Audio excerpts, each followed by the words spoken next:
ಎಲ್ರಿಗೂ ನಮಸ್ಕಾರ. ಒಂದೇನೋ ಜೀವನದಲ್ಲಿ ಸಾಧನೆ ಮಾಡಿದಂಥ ಖುಷಿ ಅದು. ಯಾಕಂದರೆ ಆ ಸಾಧನೆ ಹಿಂದೆ ನನಗೆ ನೆರಳಾಗಿ ನಿಂತಂಥ ಯಕ್ಷಗಾನ. ಆ ಯಕ್ಷಗಾನದಿಂದ ಇವತ್ತಿಗೆ ರವಿ ಬಸ್ರೂರು ಏನೋ ಸಂಗೀತ ಕ್ಷೇತ್ರದಲ್ಲಿ ಏನೋ ಒಂದು ಹಂತದ ಸಾಧನೆ ಮಾಡದಿದ್ದರೆ ಅದರ ಸಂಪೂರ್ಣ ಕ್ರೆಡಿಟ್ ಯಕ್ಷಗಾನಕ್ಕೆ ಹೋಗುತ್ತೆ.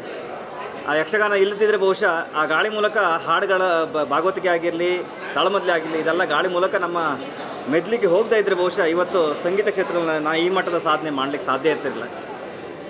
ಅದಕ್ಕೆ ನನ್ನ ಕಡೆಯಿಂದ ನಾನು ಅದರಿಂದ ಏನು ಪಡೆದಿನಿ ಅದನ್ನು ರಿಗ್ರೆಟ್ಸ್ ಥರದಲ್ಲಿ ನಾನು ಕೊಡಬೇಕು. ಆ ಕಲೆಯನ್ನು ಸ್ವಲ್ಪ ಬೆಳಕಿ ತರಬೇಕು. ನಾನು ಏನದರಿಂದ ಒಂದಿಷ್ಟು ಜೀವನದಲ್ಲಿ ಚೌಕಟ್ಟನ್ನು ಕಟ್ಕೊಟ್ಟಿದ್ದೀನಿ, ಏನೊಂದು ಹಂತದ ಒಂದು ಸಾಧನೆ ಮಾಡಿದ್ದೀನಿ, ಇದು ಉಳಿದವರಿಗೂ ಸಿಗೋ ಥರ ಆಗಬೇಕು.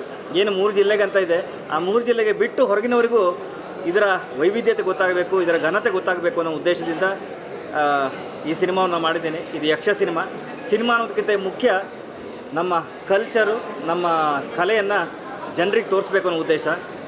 ಭಾಳ ಖುಷಿಯಾಗ್ತಿದೆ. ನನ್ನ ಇಷ್ಟು ವರ್ಷದ ಜರ್ನಿಯಲ್ಲಿ ಒಂದು ವಿಭಿನ್ನ ಪ್ರಯತ್ನ ಮಾಡಿದಂಥ ಖುಷಿ, ಆತ್ಮತೃಪ್ತಿ ನಮಗಿದೆ.